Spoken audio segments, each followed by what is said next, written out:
Bonjour à tous. Alors aujourd'hui je vais vous faire une vidéo un petit peu particulière parce qu'elle n'était pas prévue. À la base je devais faire une vidéo sur un produit, mais la semaine dernière j'ai sorti une vidéo sur le Virtuoso Wallet. Et il se trouve que les gens se sont posé la question de pourquoi le prix était beaucoup plus cher en France que chez le créateur. Et donc c'est la raison pour laquelle je me suis dit que j'allais vous donner 3 raisons d'acheter en France plutôt qu'à l'étranger. Alors vous allez le voir, ces raisons-là, elles sont tout à fait logiques et elles vous permettront probablement même d'économiser de l'argent. Alors la première raison, forcément, elle est financière. Là, actuellement, je vais prendre l'exemple du Virtuoso Wallet. Il est à 100 € chez le créateur. Donc, si vous allez sur le site, vous allez voir que ce portefeuille est normalement à 120 € et là, il est à 100 € parce qu'il y a les soldes. Et si on regarde dans le lien que j'ai mis dans la description, il est à 145. Alors, en fonction des boutiques dans lesquelles vous allez pouvoir l'acheter, il sera entre 140 et 150 €. Mais là, on va prendre l'exemple de 145. Donc l'idée elle est toute bête. Pourquoi s'embêter à acheter un produit à 145 € alors que chez le créateur il est à 100 €?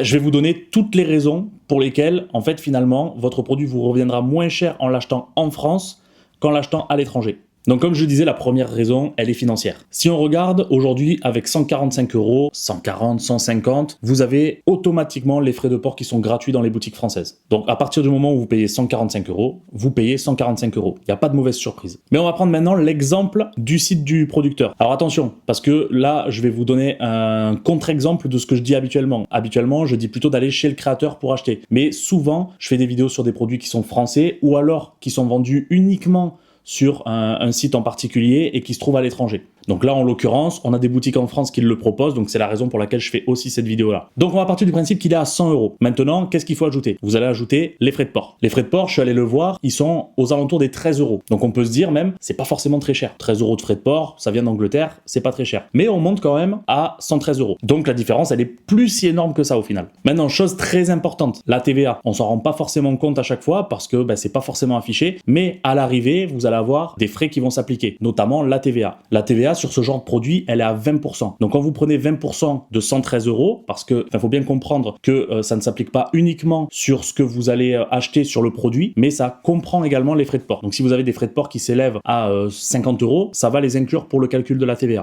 Donc comme je disais, 20% de 113 €, ça équivaut à peu près à 22,50 €. Donc déjà, vous allez rajouter 22,50 € supplémentaires. À ça, vont s'ajouter des frais de douane. Les frais de douane, c'est pareil. On ne le sait pas forcément, mais quand ça arrive des États-Unis, quand ça arrive d'Angleterre, quand ça arrive de Chine, on a très souvent des frais de douane. Là, en l'occurrence, c'est une commande passée en Angleterre. Donc vous avez quand même des frais de douane qui s'appliquent. Ces frais de douane-là, on peut pas savoir à l'avance exactement combien ils vont nous coûter. Ça va dépendre essentiellement en fait du transporteur qui va récupérer votre colis. Que ce soit DHL, FedEx, Chronopost, La Poste. En fait, ça va varier entre 12 et 25 €. D'ailleurs, c'est même pas des frais de douane, ça. Ce sont plutôt des frais de dossier. En fait, c'est l'ouverture d'un dossier qui fait que ça coûte de l'argent. Et ensuite, vous avez les droits de douane. Les droits de douane, là, c'est quelque chose de plus spécifique. Je suis allé le regarder quand même sur Internet parce que je savais pas exactement depuis l'Angleterre combien ça coûtait. Mais sur des commandes qui sont inférieur à 150 €, c'est entre 3 et 5 €. Donc on va prendre une moyenne de 4 €. Idem pour les frais de dossier, c'est entre 12 et 25, on va prendre une moyenne à 18,50. Donc tout ça cumulé, quand on fait 113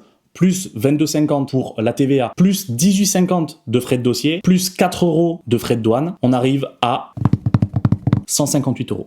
Donc la finalité, c'est que vous allez avoir 158 € pour un produit qui à la base vaut 100 €. Donc on se rend compte à quel point la différence elle est énorme quand on cumule tous les frais annexes. Et surtout, vous dépassez le montant du portefeuille que vous auriez acheté à 145 € dans une boutique française. Donc ça, bien sûr, je voulais faire une vidéo beaucoup plus détaillée sur ça, notamment sur les produits que l'on vend en boutique et la raison pour laquelle les produits sont à tel prix ou tel prix. Et ça, je pense que j'en ferai une vidéo plus tard. Mais en tout cas, voilà la première raison pour laquelle, pour moi, il vaut mieux passer une commande en France plutôt qu'à l'étranger. Maintenant, la deuxième raison, le SAV. Le SAV, c'est quelque chose d'hyper important, surtout sur des produits à ce prix-là. Que vous ayez une couture qui est lâchée, que vous ayez un problème sur le mécanisme, que vous ayez un problème sur une vidéo explicative, c'est toujours bon d'avoir un contact en France. D'une part, parce que les boutiques vous le proposent, elles ont un SAV qui normalement est irréprochable, mais également parce qu'ils sont français. Donc vous pouvez soit les appeler, soit leur envoyer un mail, soit même des fois les contacter sur les réseaux sociaux, et normalement vous avez une réponse assez rapidement. Donc un problème qui est résolu aussi très rapidement. Et ça, vous n'allez pas forcément l'avoir à chaque fois si vous passez une commande à l'étranger. Non pas que les étrangers soient moins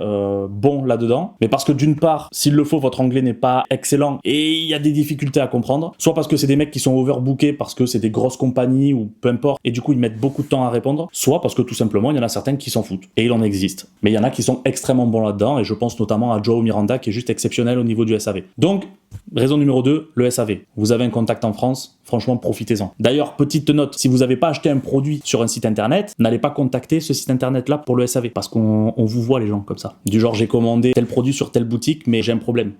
Ça marche pas comme ça. Et la troisième raison, qui à mon sens est la plus importante, qui met vraiment de côté l'aspect financier, bien qu'on l'a vu dans le point numéro 1, c'est quand même quelque chose d'assez concret. On économise en passant commande en France, mais c'est surtout de faire travailler les boutiques françaises, tout simplement. Parce que sachez que le milieu de la magie, c'est un milieu qui est très fermé, c'est un milieu qui est très niche, que les boutiques ne font pas des dizaines de millions de chiffres d'affaires, et que si vous voulez que les boutiques françaises continuent à vous proposer des produits de qualité, et là je pense à toutes les boutiques françaises, pas une en particulier, vraiment à toutes, bah, il faut passer commande chez eux aussi pour les soutenir, pour leur donner l'envie de travailler, pour financer les futurs projets et toutes ces choses qui vont à côté. Donc ça, c'est vraiment pour moi le plus important, c'est de faire travailler les boutiques françaises. Parce que ça, c'est pareil, on en voit beaucoup se plaindre des boutiques françaises, mais en fait, ils commandent pas souvent chez eux. Et ça, je trouve ça vraiment triste. Donc voilà, c'est pas une vidéo coup de gueule, ou c'est pas une vidéo en mode on s'apitoie sur notre sort, en mode boutique producteur, mais c'était une vidéo surtout pour vous prévenir qu'il était possible que vous ayez des frais supplémentaires sur des commandes passées à l'étranger. Alors bien sûr, il y en a plein d'entre vous qui le savent déjà, il y en a plein d'entre vous qui se sont déjà fait avoir, mais c'est plus une vidéo en mode prévention si jamais vous voulez commander à l'étranger. Alors bien sûr, là j'ai pris un cas